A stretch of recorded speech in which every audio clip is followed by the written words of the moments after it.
We're starting. Tuck. We are live. It is Monday, December the 3rd. I always have to look at the date and time. Yeah. Here, 8 p.m. in the UK. It is a balmy 1 degree centigrade outside with a bit of snow in the air. And I am more than happy to have my mate, Mike Bradley, on out of Brighton in the UK.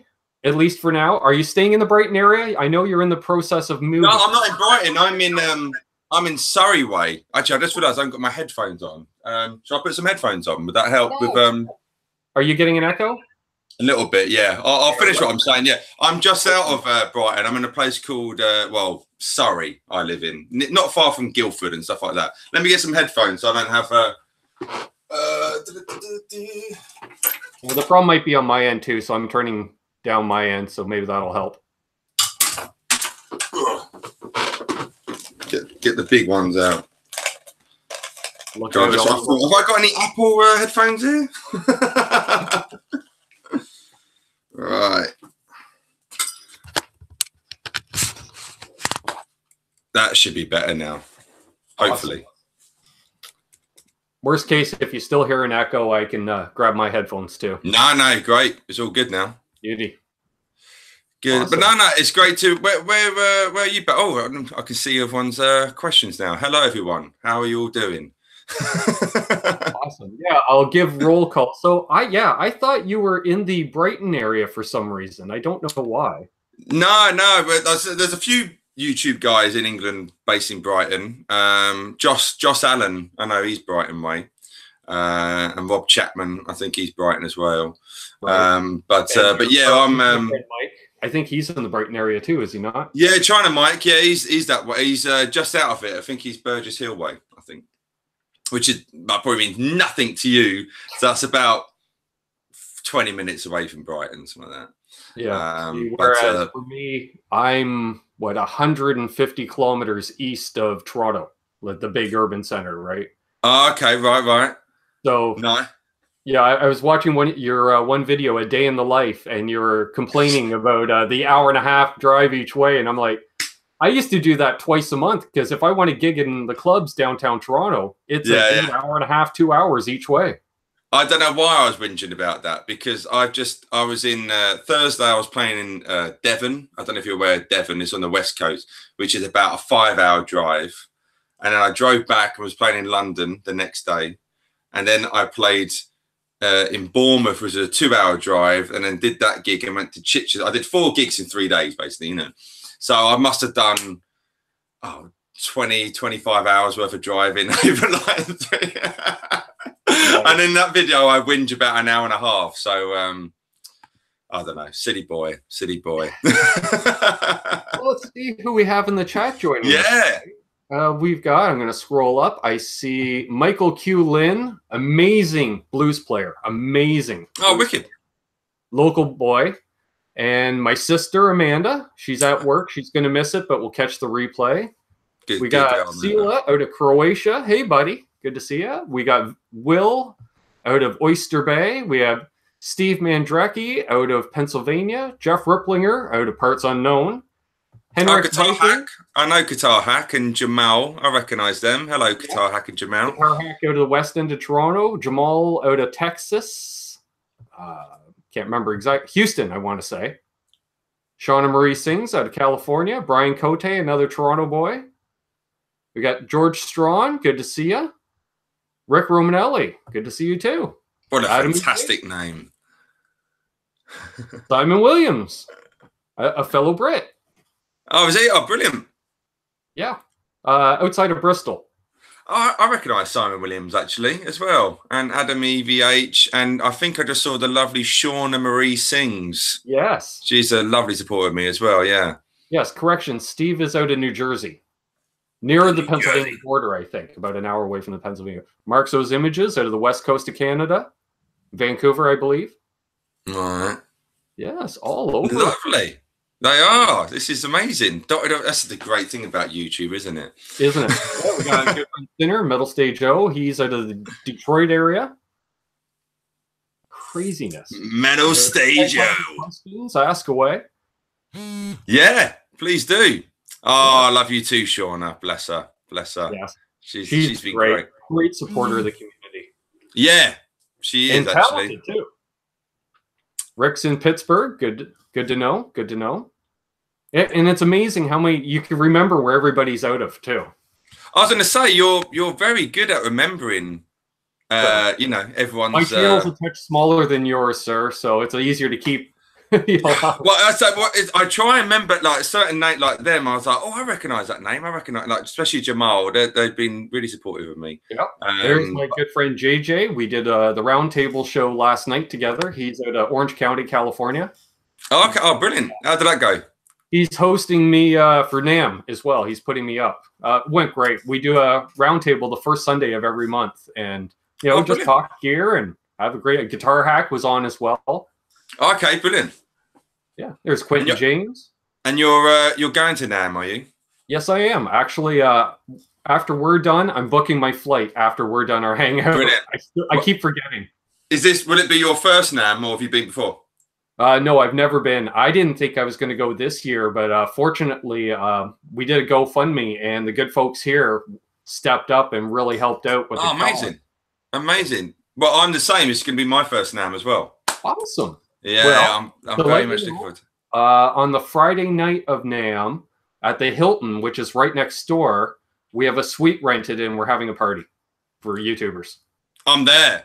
and I apologize for my actions now because I'm a British guy. We like drinking. It's what we do. Hey, I'm Canadian. So no, I'm very excited now.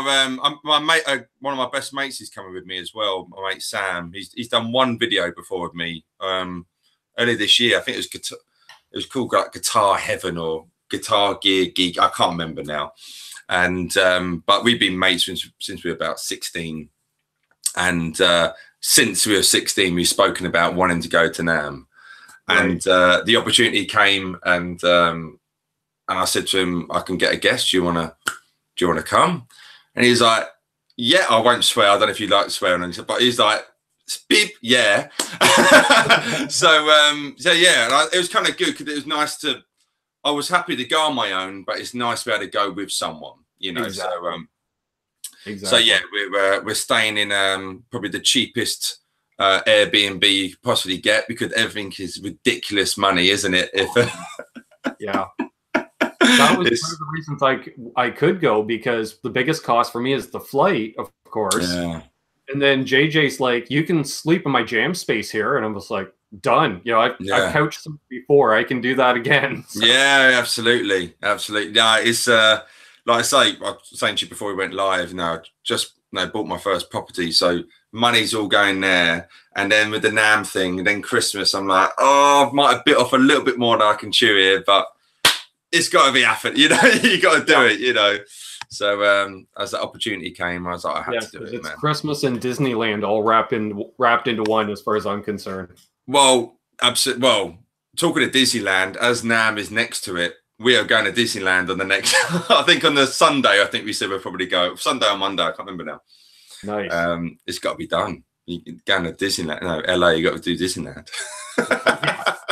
Mark, those images asked, are you still using the Hampstead Odyssey pedal? I like the reviews. If not, send it to me. I am very much still. I would show you, it's in my flight case over there, but no, I was using it over the weekend. It's been since I got it.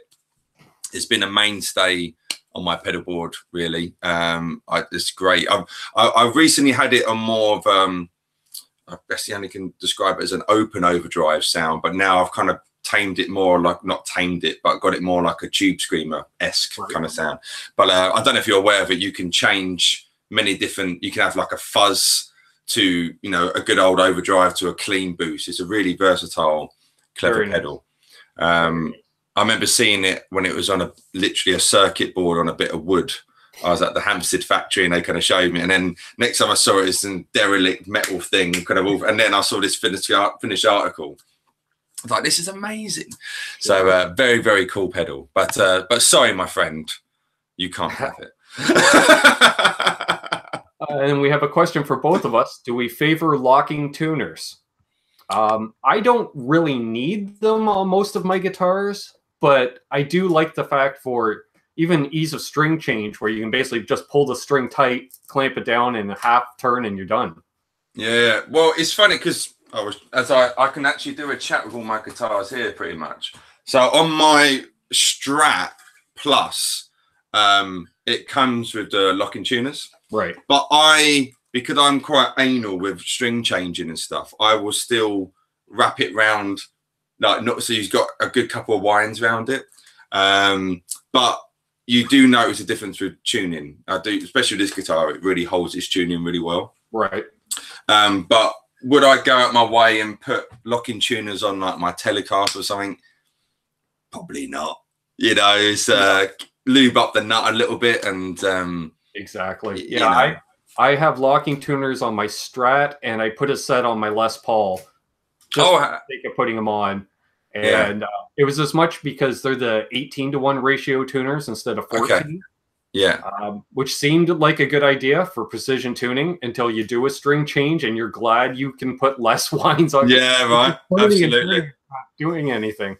How did you find it helped the tuning with the Les Paul at all? Because obviously they're notoriously a bit shit. I never really had a problem with tuning stability on my Les Pauls. And the thing is, you know, they always say the G string is the hardest to keep in tune. Yeah.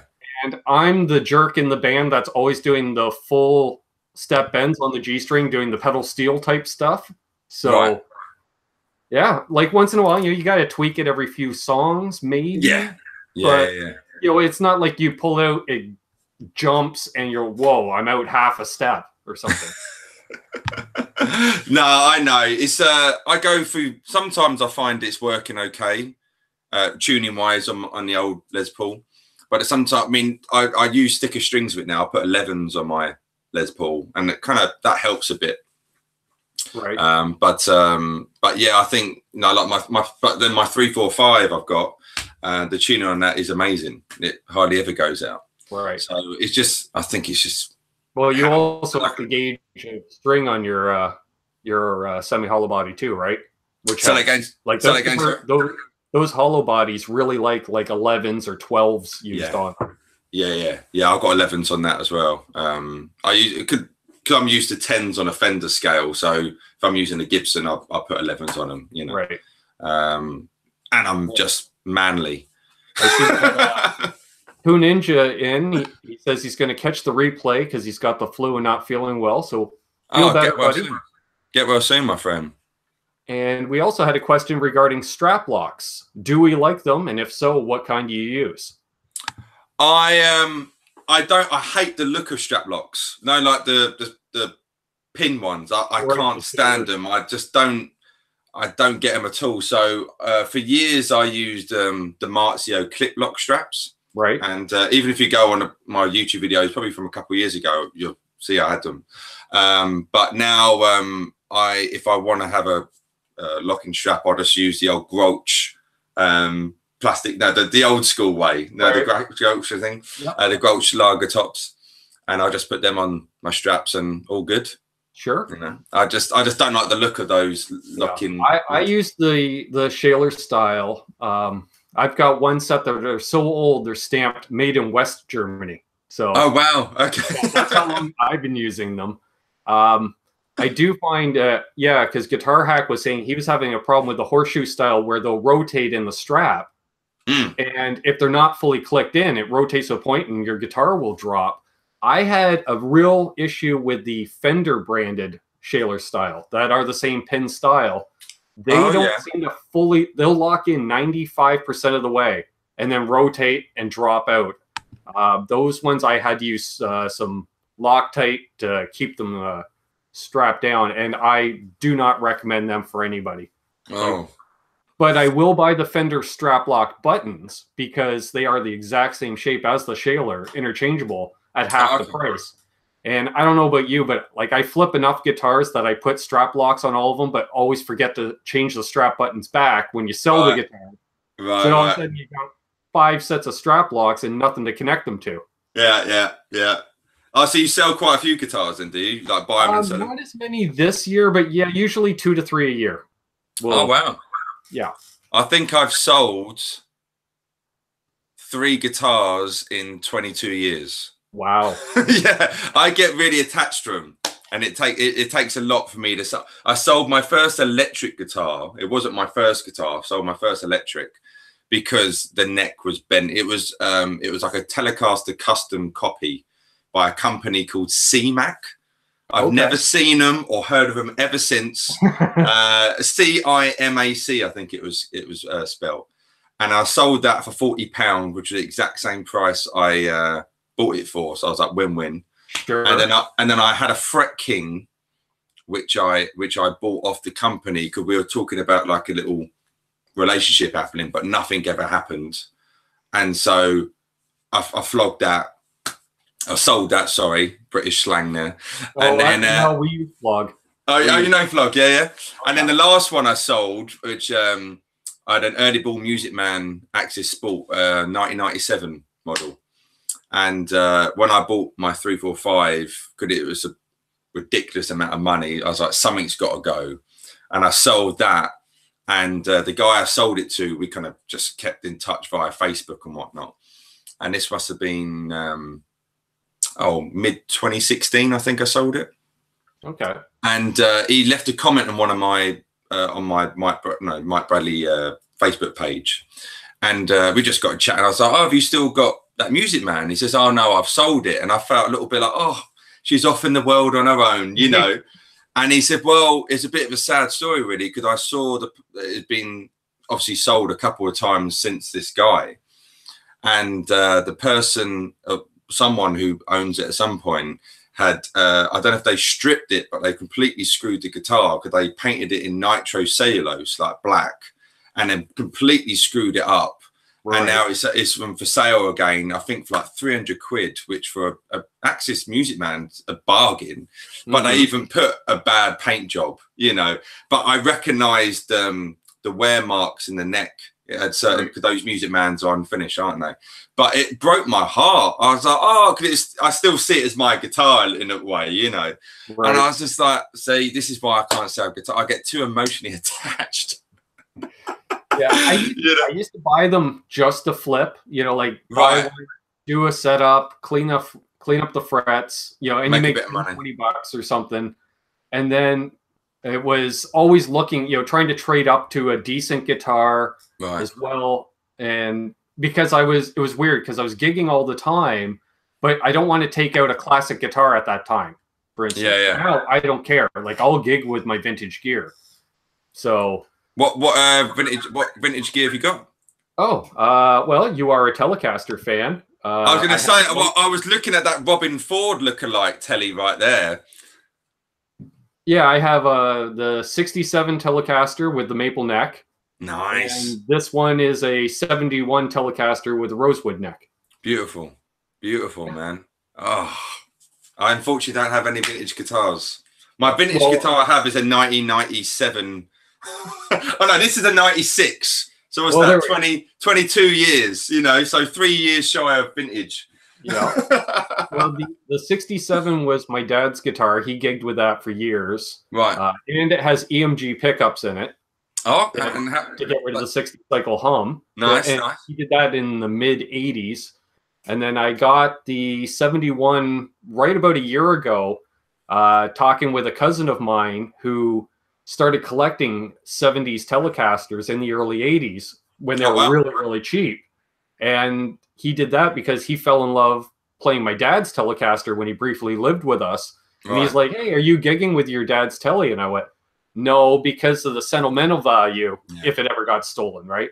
It's irreplaceable. Yeah. So he's like, tell you what, I'm going to send you this guitar. It needs some work done on it. It's yours. Just gig with it and keep it till you're old. So I was like, done and done. Nice. Yeah. I need some friends and cousins like that. Yeah, no kidding. I need some of that. I should see some of these questions coming in, shouldn't I? Yes, and I did see Henrik Viking is out of Sweden. He said because he sends us all the good hockey players. People saying how many guitars they sell or don't sell. I've sold no guitars in 30 years. Well done, Simon. Good boy. Yeah. Guitar Hack, you have an awesome Les Paul mic. Thank you. Actually, I've been making noise on it all day today. So Yeah. Actually, I was referencing that very guitar on our Thursday show, which I do with a co-host called Canucks with Guitars. Go figure. Right. Yeah. And somebody was asking. He was in the market for a Les Paul for under 2,000 US was his ultimate budget. And I was telling him, like, I'd seen your video and a couple others with guitars of that vintage, and I was like, dude, find an early to mid 2000s, because they reset the whole build process essentially, and they brought in a lot of good practices again, and they're really amazing deals right now. And then you look, and they're approaching 20 years, so you have that beautiful fade on the nitro. It's really, I mean I've had this, I got it in November 2003, but it's a 2002. But saying that, because I was gigging with it, and the plastic thing, the second one, I literally touched it and it just fell apart in my hand, like the early one this afternoon.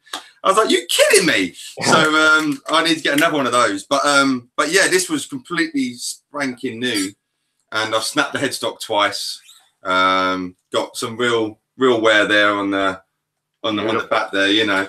But yeah, I say to people the exact same thing, like go for those early to mid 2000 Les Pauls. Because like you said, they kind of went back to the 50s and 60s style.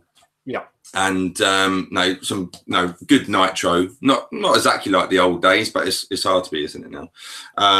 And you know, because the 90s Les Pauls were a bit hit and miss, weren't they? I think much like the 70s Les Pauls.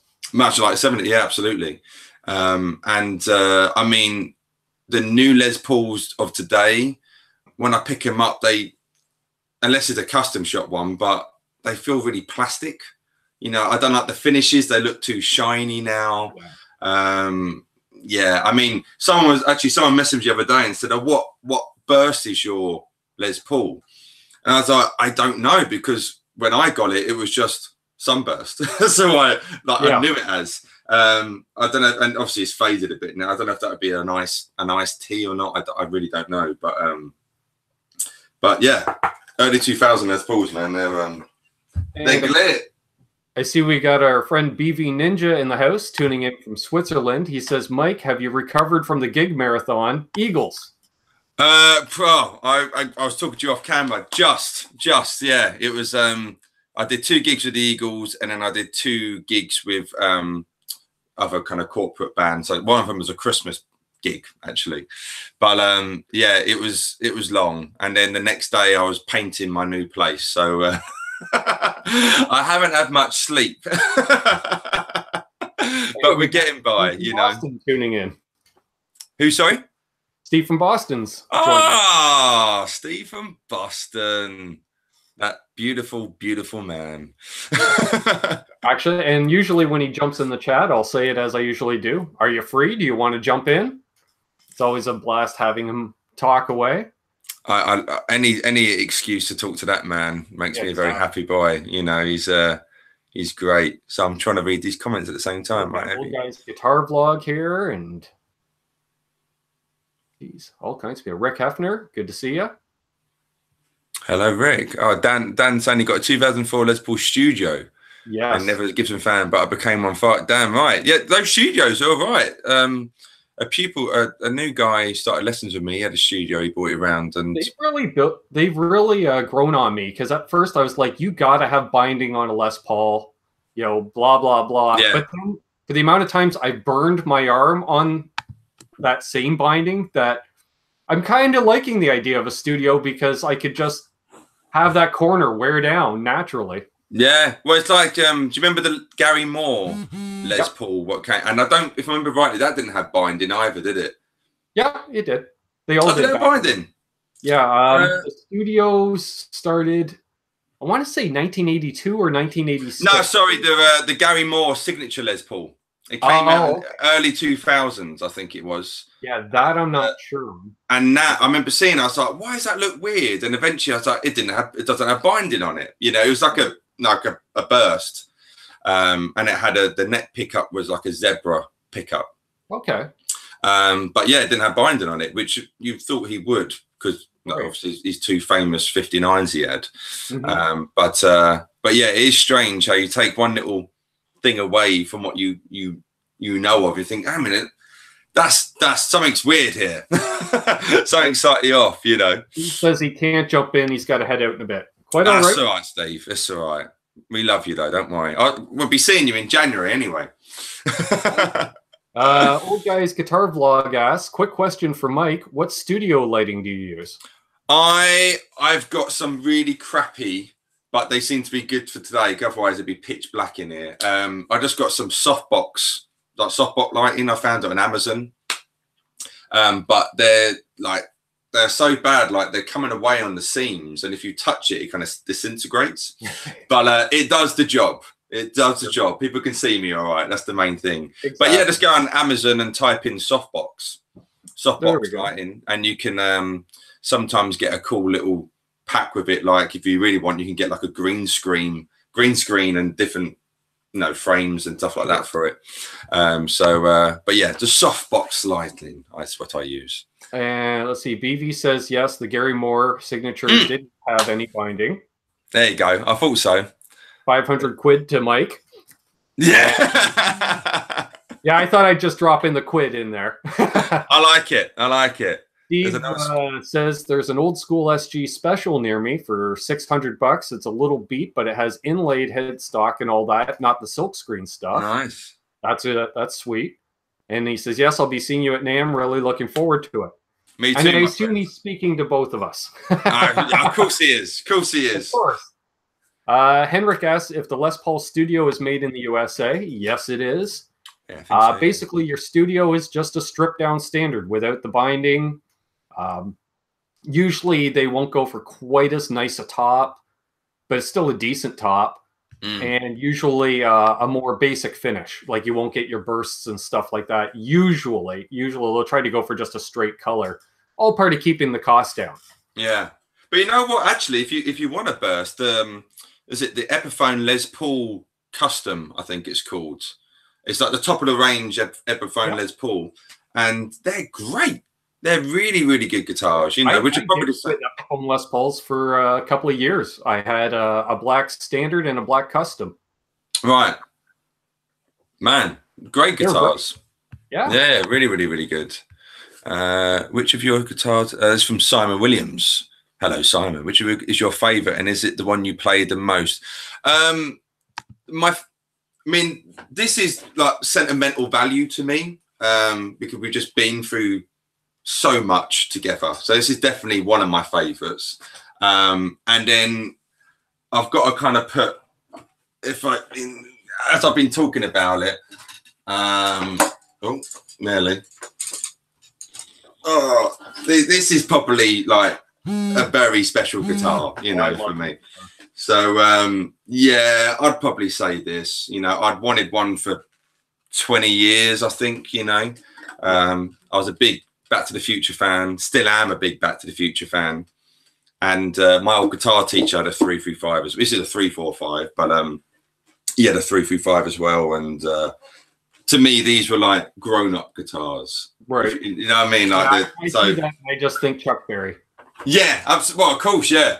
And then I automatically think Clapton, Albert Hall, Cream, you know. So yeah, that would probably, if I was in the house was burning down, I'll probably get that and then that Strat. Yeah.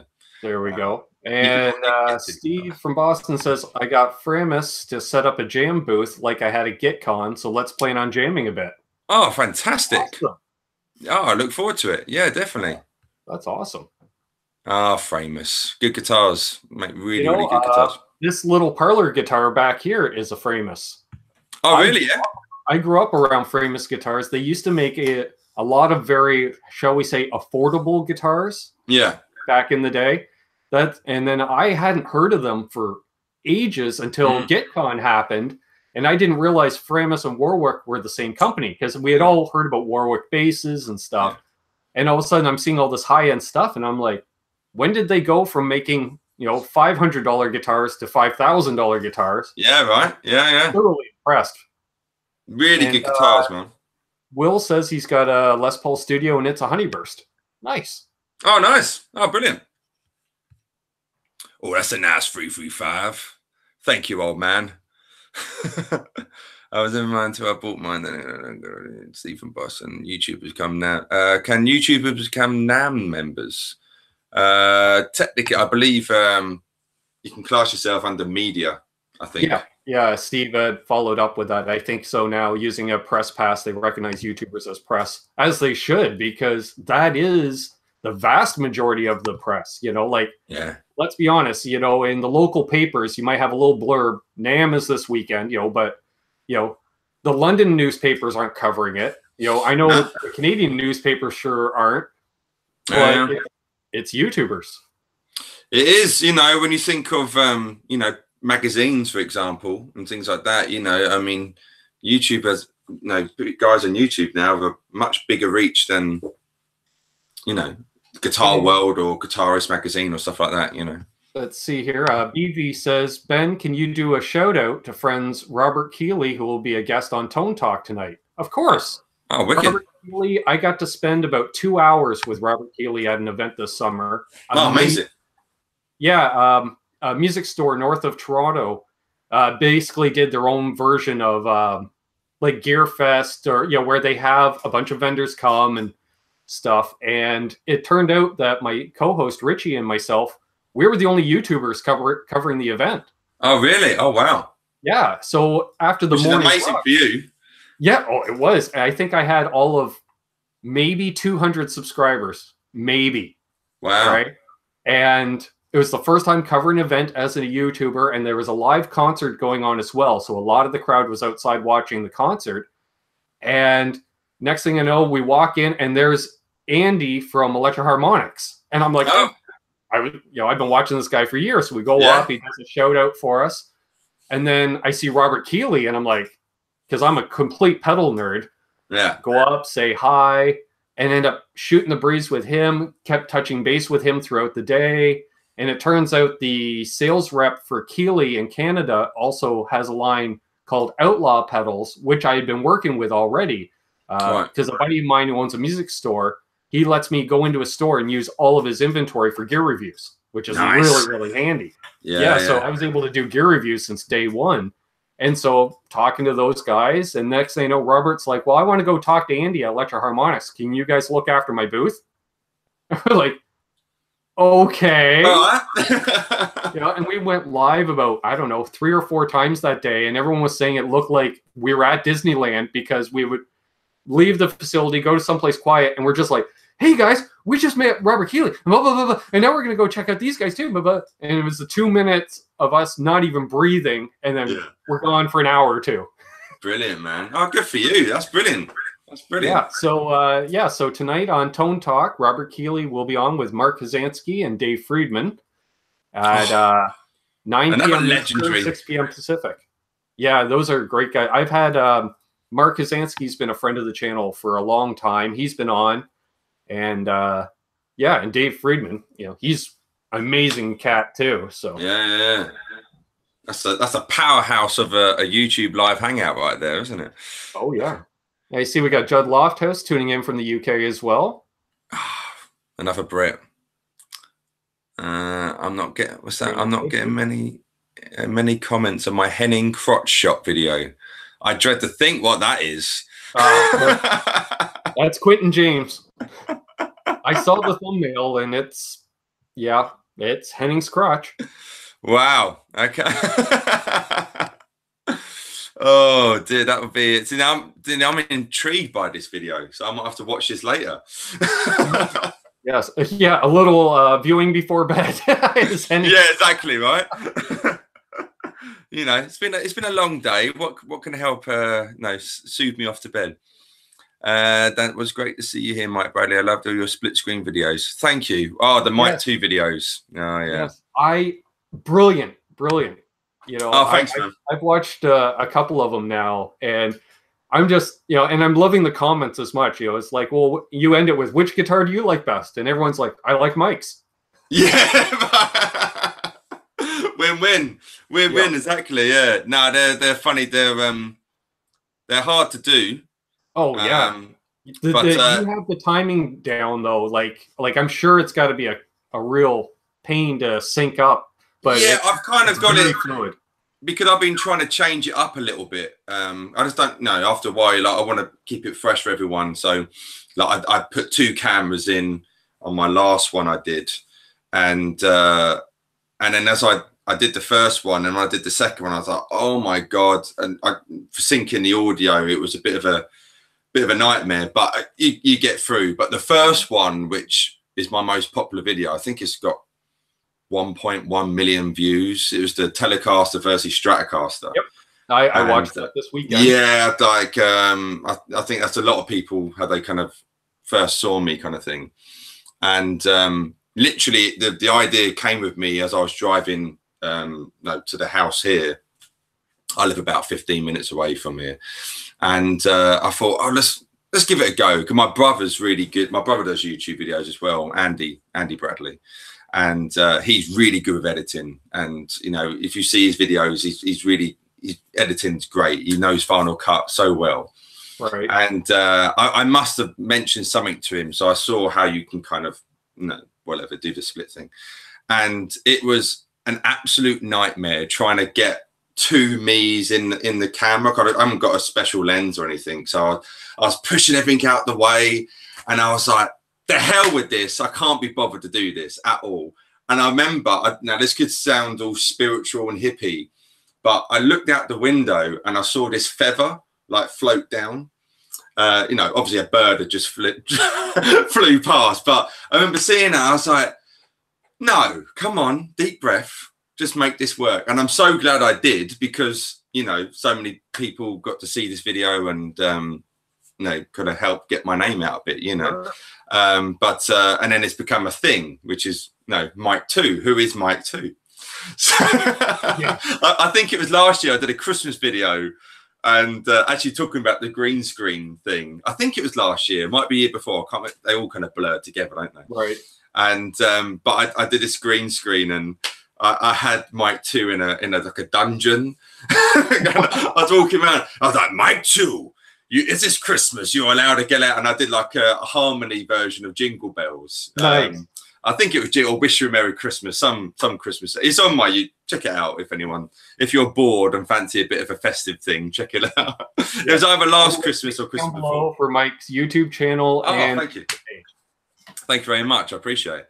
But yeah, I just try and keep it fresh, you know. But I'm going to be doing another mic. I don't know if I'll get it before Christmas or just be after, but I want to do a cool, could you see sometimes like string shootouts? Because the whole point of me doing it was, you see, you know, YouTube videos of 2 guys and they'll be playing the same guitar or amp or something, which is cool, but a guitar will always sound different in each other's hands, you know. So and my whole eliminating the hands. Yeah, so my whole point was, you know, let's hear how they sound with the same hands. And then, because to do some acting when I was a kid, I was able to kind of, well, do this thing.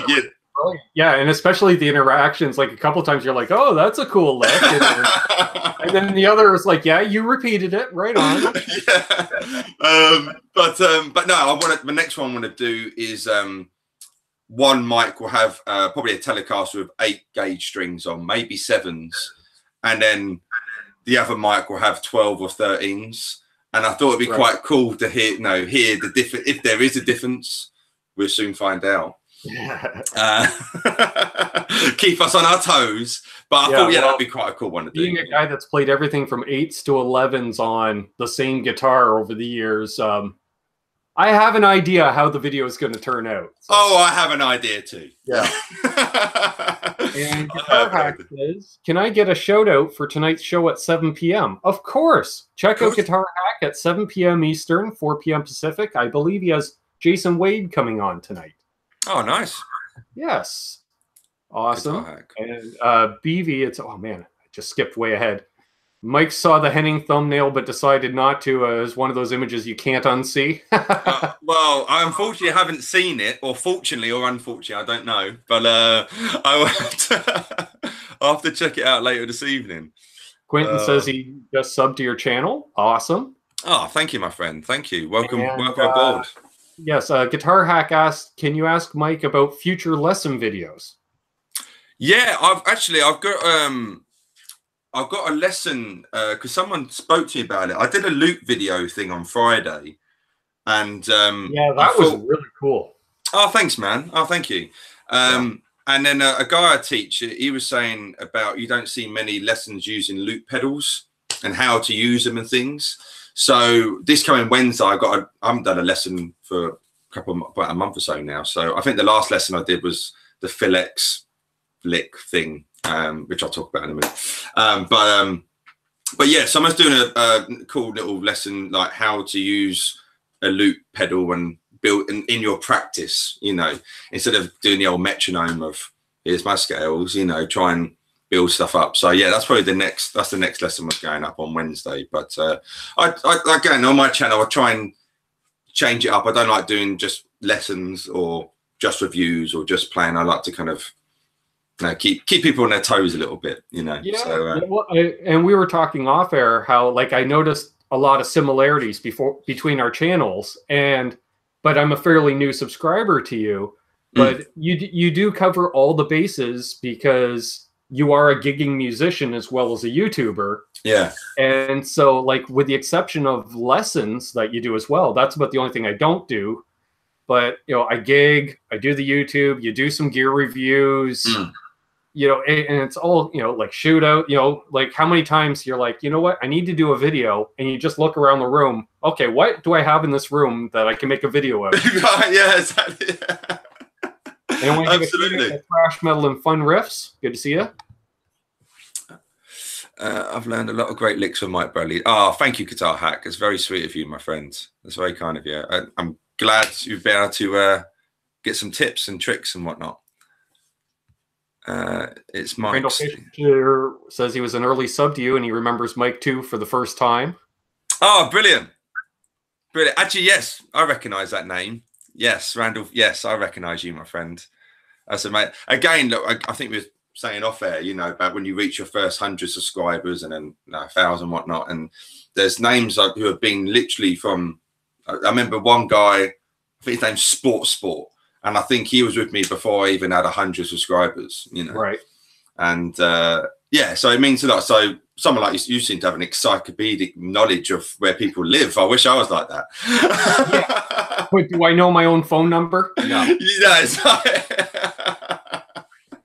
It's useless at my day job too, because it's always guitar on the brain. It is, isn't it? It is, you know. I haven't played enough today. Okay, Ben, go to lunch, and I sit down with my sandwich, and I'm on my phone answering emails, you know, Facebook messages, what have you. And my boss will always joke with me. So, how many countries were you in contact today? And I'd be like, 6, 5. Yeah. You know? And then that's not even counting answering comments or something, because I try to answer every single comment on my videos. It's a good way to be as well. Yeah, it's no, I love YouTube, man. I love YouTube. It can be stressful, but I love it. Let's see. BV says my friend Yoshi, boss from Boss Pedals, flown to Boss LA office today to test out the new Waza tube amp expander. Great vid from Lee with the new Next Tone artist, which I'm surprised how good mine is. Nice. That's amazing. Boss do some great stuff. You can always learn Boss pedals. A lot of people in the industry, and he gets to play with a lot of cool toys. He sees a lot of stuff just as they're hitting the market or even before, kind of a tester, it seems. And a very active member of the Canucks with Guitars Facebook group. Link down below if you're not already a member. But there you go. There you go. Will says, I don't gig anymore. All my former musician friends are either dead or in jail. Now, granted, he did say he's 64, so okay, that's good. That's good. I thought I saw someone subscribe to Mark's channel. It's okay, Steve. We'll let you off. Yeah, we'll blame the old autocorrect. Oh dear, it's funny. Thrash metal and fun riffs.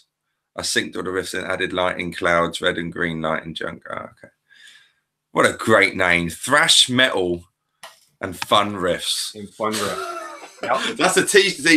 GitCon, we were talking about some people have, you know, their names, like you and myself have.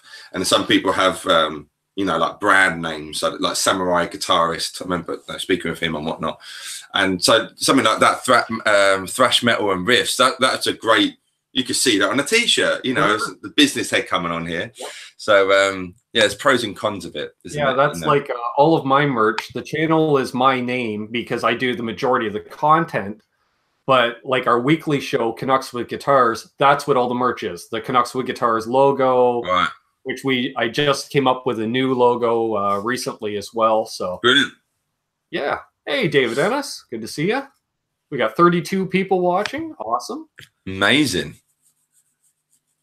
It always amazes me when I do live stuff. It's like there's 5 people who know who I am, and then you see the numbers go. You know, it's yep. Yeah, again, it's brilliant. Yeah, or crazy is because I do a lot of these scheduled, you know, events, so you can bring up the chat in advance, and as they call it, sort of like tailgating or pregame hangouts, you know, and the chat's flying, and you're like, I'm not on for an hour, you know. Wow. I need, like I said, I've said to you before, and I've said to people on my own channel, I need to do more live streams. It's definitely a New Year's resolution thing I want to do is start doing more. I remember, yeah, because we were saying off air, like you were live a couple of Fridays ago. Yeah. I remember, seems to me, I think that was Black Friday, and I worked retail. So, I think it was Black Friday. Yeah, I think it was. In a bit of an ornery mood as a result, because I tolerate working retail, it seems. Yeah. And I was like, I fire up the computer and there's Mike live, and I caught the last 5-10 minutes of it. That's and right, like, you did. Hey, Ben's here, and I'm like, you are aware of who I am? You know, like, no, that's right, you did. I remember now. Yeah, you did. Yeah, that's right. Yeah, I think it's the first Friday I had off for ages, and was stringing my guitar. And I always, I don't want to say I have my guard up, but I always have my, you know, my suspicion up because when I hooked up with China Mike, he was a subscriber of mine before I was subscribed to him. Crazy enough. Yeah. You know, who's this new guy in the chat? China Guitar Skeptic. Yeah. So then I look up his channel and I see it, and I'm like, okay. Yeah. It was during GitCon, I guess. He had just got back to his hotel room late, and I was live, and he jumped in saying hi, and we had just talked about GitCon. I'm like, well, he's at GitCon. Yeah. Oh, brilliant. Hey, you know, Mike, you know, would you like to come on sometime? I'll email you. And next thing you know, we're doing an off-air hangout that Sunday for a good hour. And he's like, oh, yeah, I've been watching you for a while. Love what you do. I've been mentioning your name at GitCon. And I'm like, what? My name came up at GitCon? Like, I have the itty bitty channel. Like, oh, it doesn't matter though, man. It's you know, it's like the community's small. You know, the guitar. You know, there's, you know, it's literally it's a big handful, but you know, of so yeah, we all kind of stick together, kind of stuff. Yeah. But no, China Mike is. He was talking to somebody, I guess, over breakfast. He goes, "Oh, I mentioned a few people," and I said, "Oh yeah." He had said. The Tone King, Steve from Boston, and Shane from In the Blues. He had mentioned me to, and I went, well, you know, that's cool, but they all already know me. Like, he literally was talking to the handful of people that were aware I existed already. I was like, well, you know, you might want to mention me to Rick Beato, Mike Bradley. Yeah, it did mention you to me as well, actually. That's awesome. Yeah, no, China Mike is... he's such a sweet bloke. He really is. He's one of the nicest guys you could meet. He's he always got a smile on his face. You know, there was one day he didn't have a smile, and I think that was probably the Thursday when we'd all averaging about 3 hours sleep a day. Because it's like 12 hours, whatever there, and then you go to the bar, and then you know. You got to be the last man standing. You know. Oh, of course. So yeah, and I remember that Thursday. I think he didn't have as big a smile on him, you know, but that lasted about an hour. Right. And then he was back to his big grin, you know. He's a sweetheart, you know, really nice bloke, really nice. Let's see, we got Fender Guru, Andrew, good to see you, buddy. He says, Mike's awesome, always enjoyed his Clapton lessons.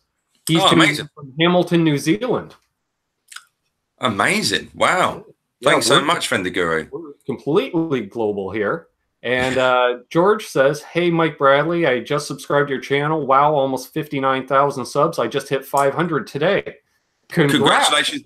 congrats to 500, George, and thank you for subscribing to Little Old Me. I appreciate it. If anybody new is watching, please give me a sub because that'll put me at an even 550. Excellent. Yes, because I believe you were number 549, Mike. There you go. Yeah, I can't believe I thought I was subscribed to you, so that is now sorted. Yeah, quite all right. Quite all right. Like I said, it's always, you know, like we were saying, when larger channels discover you, like I remember I did up a little review video and Phil McKnight left a comment. Hey man, nice little video. And I was just like, brilliant. Exactly. That's what I went. Brilliant. He's got a reasonably sized good channel there, hasn't he, old Phil? Yeah, he's doing okay. He's doing okay. He's doing all right. He's doing all right.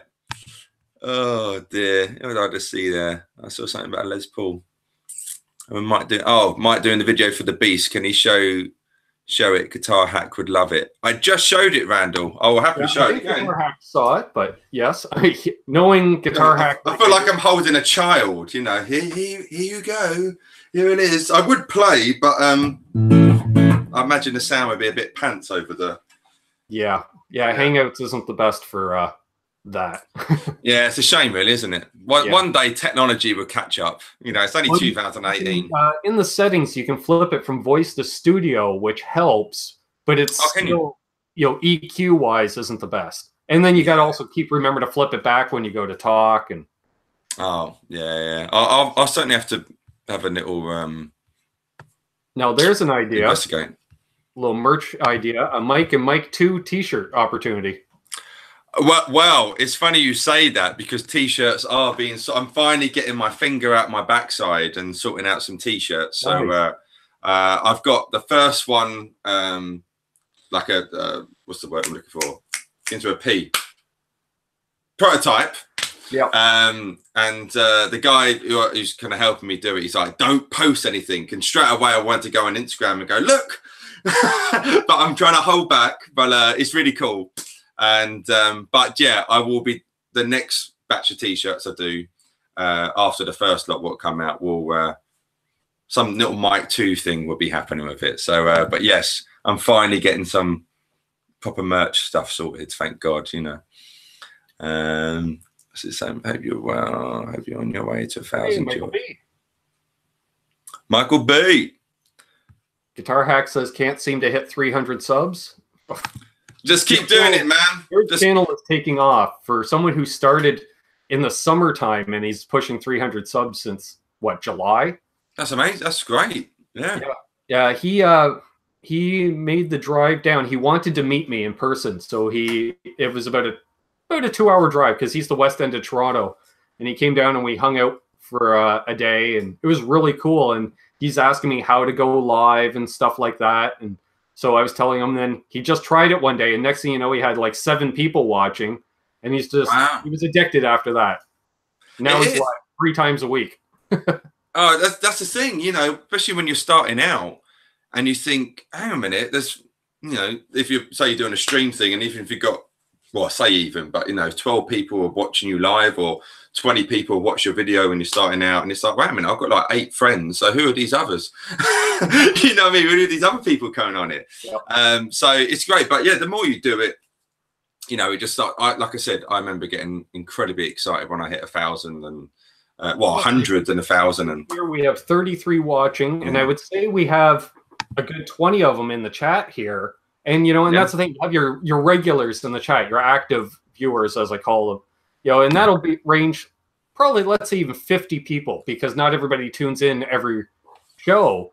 Yeah. But then you look, and like for me, after 24 hours, I have 200 views on and I'm like, well, who are the other 150 people? Yeah, absolutely. No, it's great, you know. But yeah, you just keep doing it, and like someone just said, I'm only on 59. It's like we're going to be hitting 60K soon. It's like, how the hell has that happened? You know.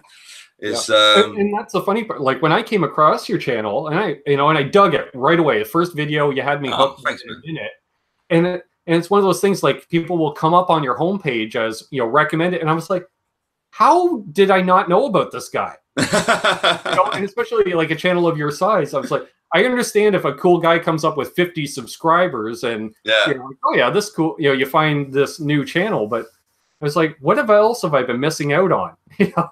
Damn algorithms of YouTube, eh? Yep. Not pulling it, but no, it's great. I mean, to the point when I'm out and about and people come up to me, you know, that's crazy. You know, I was at a Foo Fighters gig, a stadium gig in the summer, and you know what, I don't know, 70,000 people there.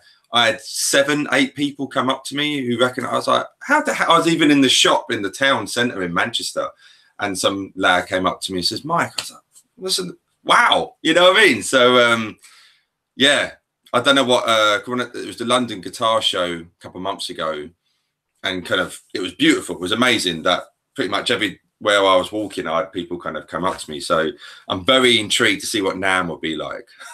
You know what I mean? It'd be great to kind of meet a load of people. You know? The closest I guess I got to that was the event north of Toronto. A couple of people were there, but they missed me. And then I went to Sweetwater's Gear Fest, and I got to meet up with. I just happened to see Robert Baker walking around, so I talked to him for half an hour.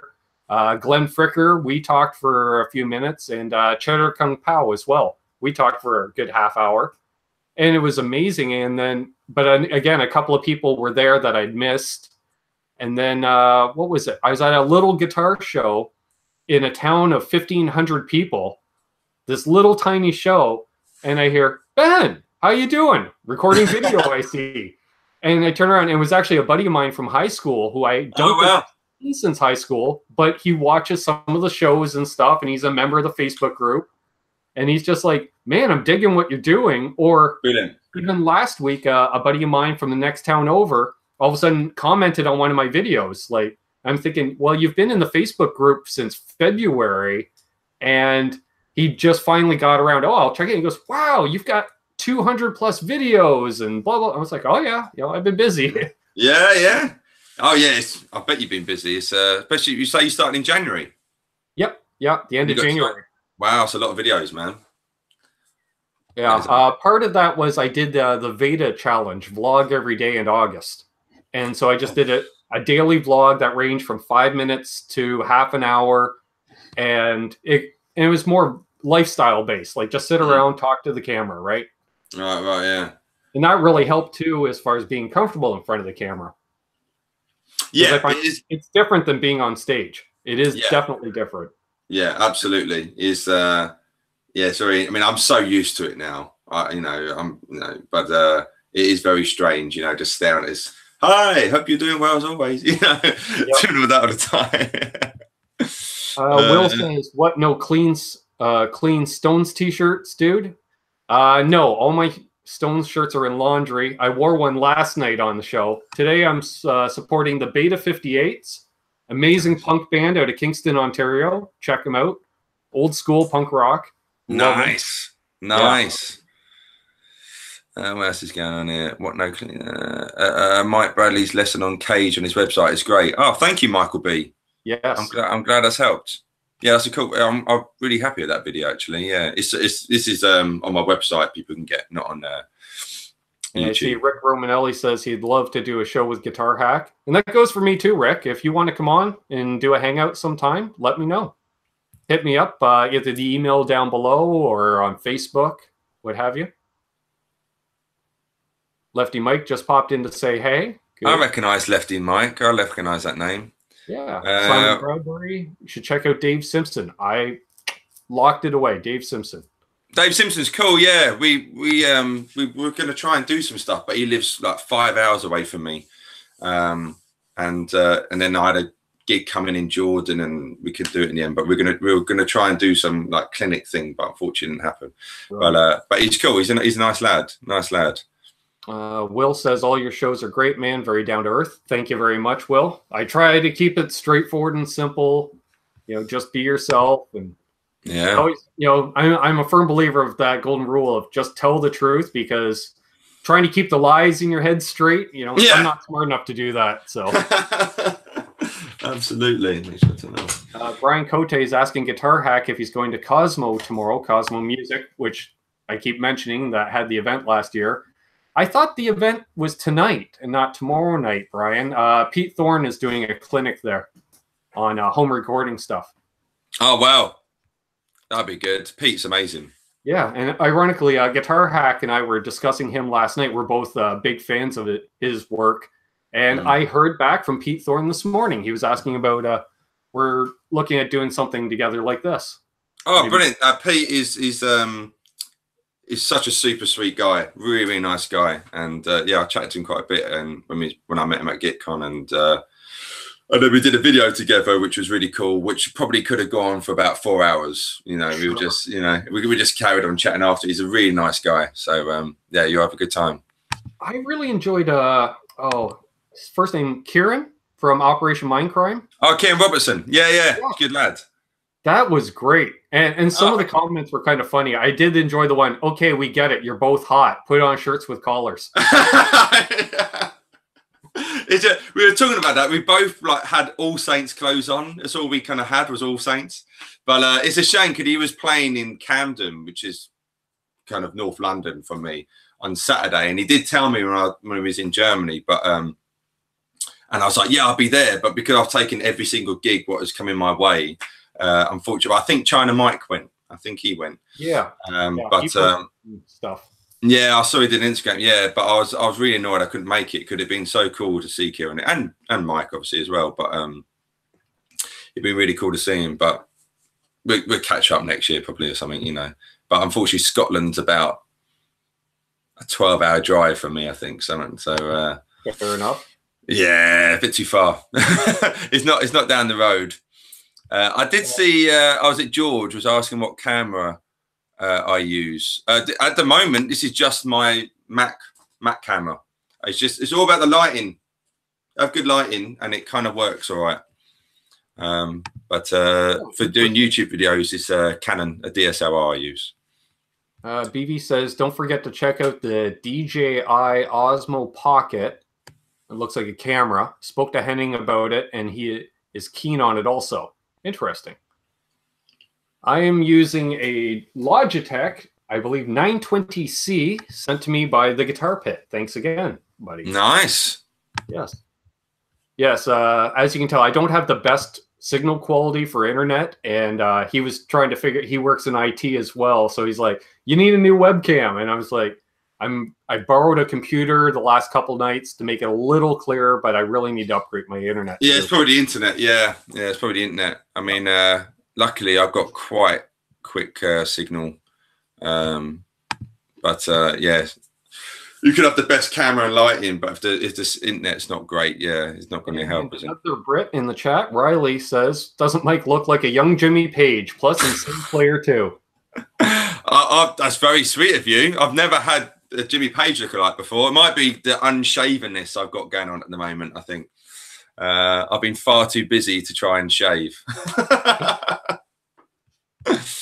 So, but Jimmy Page had an awesome bid at one point, didn't he? In the early 70s. I'll be getting an Osmo Pocket in a few weeks. Oh, right. That's what he's talking about. Yeah. Right on. Thank you, Mike. I wish I had a Mac in lieu of a PC. I haven't had a PC in years. I'm thinking the next computer may be a Mac. I've been a PC guy all my life, but I'm thinking about making the switch. Yeah, it's like anything, isn't it? If you're used to one thing, my girlfriend, I was on her laptop last night looking at really rock and roll things or bed frames. Again, we just moved. So, but I was like, how do you? Everything was just different, you know, as a Windows, and I was like, nah, I'm a Mac boy now. You know, Apple annoy me because, you know, I never update anything. You know, I've got an iPhone here. I don't ever update it because if you update it, it's their way of trying to make you have to buy a new bloody product because they slow everything down. And they know it, and they know that we know it, but they know we would still buy it. Yeah. You know what I mean? It's never on a catch-22. It's just, you know, we're all suckers. Oh, Brian's saying if you create content, get a Mac. Yeah. Well, absolutely. I mean, for years, if anybody wants, you know, tips on starting YouTube and stuff, you know, for years I didn't record the audio. I just used the camera mic. My first, and I still have them up there, my first few videos was just using the camera from my old MacBook. I had the old white I don't know, 2009, the old white MacBook. And Right. I just used the camera from that. And I remember, yeah, probably my first 10 videos was just the camera from a Mac there, you know. So, but yeah, just keep putting stuff out. And yeah, I do most of my stuff. I just do on my iPhone. oh, there you go. Yeah, Videos and stuff like that. And let's see here. Michael B says, Mike Bradley took a few lessons from you a year back. Learned a lot. Thanks for teaching even stubborn adults like me. Oh, amazing. Fantastic, Michael. Hopefully it's hopefully you're still playing, my friend. He is. More importantly, well, obviously you're still playing, but too. oh, is it? Oh, wicked. I'll check him out. I'll make a note of that right now, actually. Randall says, everyone check out Mike's Halloween theme tuned Buckethead version vid. It's great. Oh wow, that's going back a few years. Well, he said he's been sub for a while. Yeah.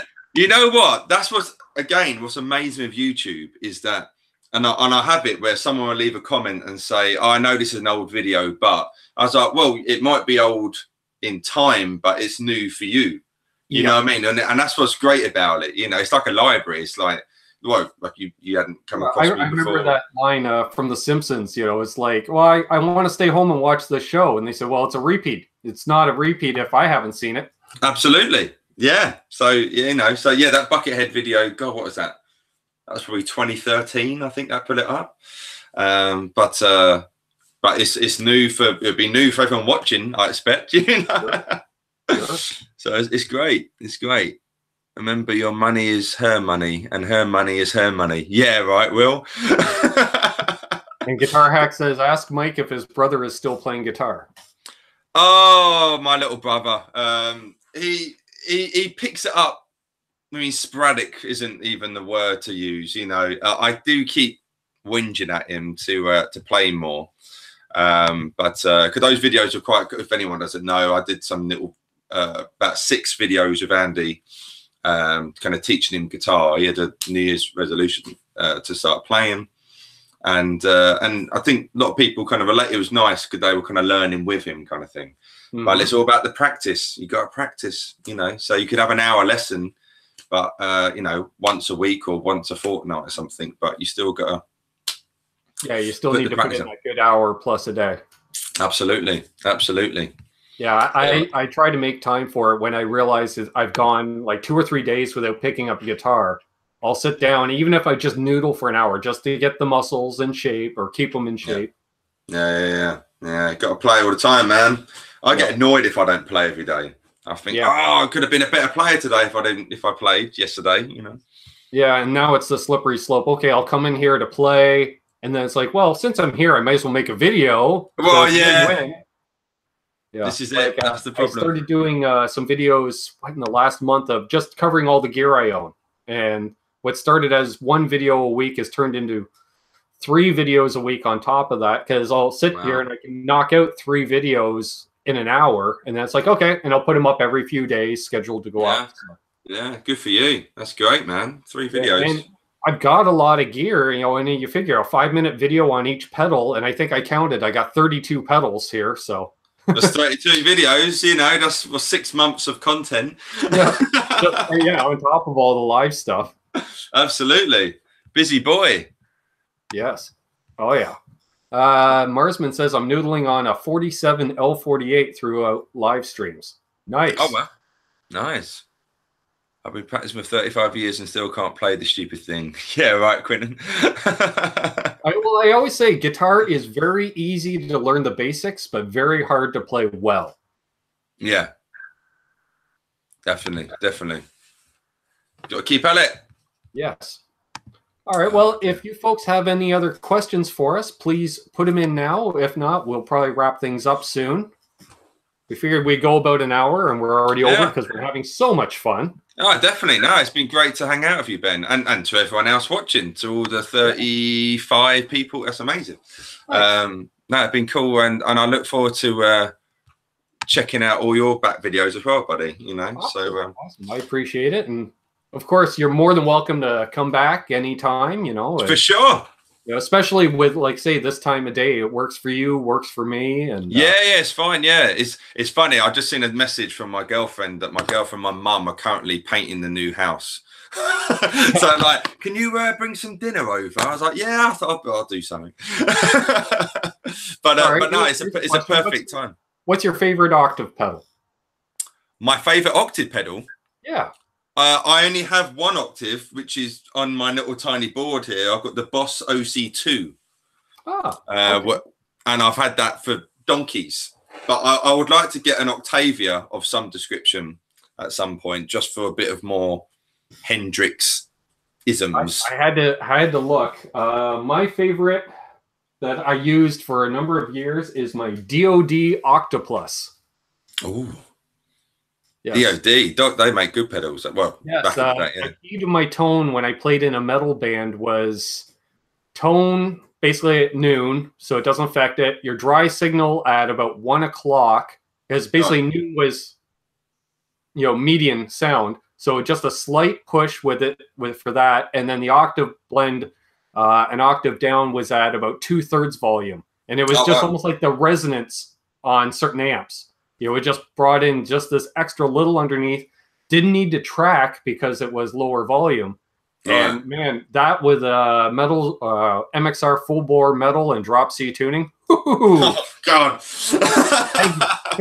Yeah, heavy. That is heavy, man. That is very heavy. Yeah, well, we sounded very much like Godsmack, so right. You know, and now I play Tom Petty in the Beatles. So go figure. Hence the Telecasters. Hence the Telecasters, yeah. Absolutely. There we go. Yeah, BB saying good live all. Delegate house painting and get the pizzas. Good thinking. Oh, well, yeah. Thanks so much, guys. Need to go and collect my daughter from school now. Take care, Shauna. Lovely to see you again. And Zach just jumped in at the end. I want to say hey to Zach and Emil as well. Hey, boys. Greetings from Basel in Switzerland. I'm on a work trip this week. Awesome. So, Switzerland. Awesome stuff. So, yeah, Mike, if you just want to hold the line, I'll wrap things up. Again, folks, thanks. If you're new, please subscribe. Ring that bell so you get notified whenever I put out some content. You know, if you're watching on replay, let us know what you think. Comment down below. Yeah. There's also links to Mike's stuff down below. Cheers, and man. Also some links to some other cool channels, as well as merch. And we have the GoFundMe for NAMM, all that fun stuff. So as I always say, folks, hold those doors open. Let that guy in ahead of you in traffic. Do good things, and good things will happen to you because karma is real. So just be good to each other. Cheers. Best way.